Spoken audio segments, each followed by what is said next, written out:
اے نبی، جب تم قرآن پڑھا کرتے ہو تو ہم تم میں اور ان لوگوں میں جو آخرت پر ایمان نہیں رکھتے چھپا ہوا پردہ یعنی حجاب ڈال دیتے ہیں،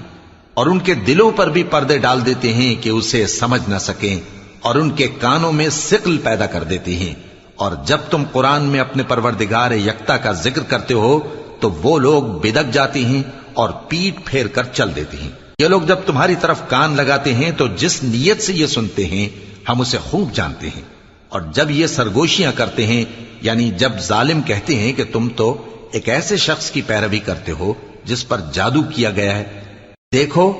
انہوں نے کس کس طرح کی تمہارے بارے میں باتیں بنائی ہیں، سو یہ گمراہ ہو رہے ہیں اور رستہ نہیں پا سکتے۔ اور کہتے ہیں کہ جب ہم مر کر بوسیدہ ہڈیاں اور چور چور ہو جائیں گے تو کیا اثر نو پیدا ہو کر اٹھیں گے؟ کہہ دو کہ خواہ تم پتھر ہو جاؤ یا لوہا یا کوئی اور چیز جو تمہارے نزدیک پتھر اور لوہے سے بھی زیادہ سخت ہو، جھٹ کہیں گے کہ بھلا ہمیں دوبارہ کون جلائے گا؟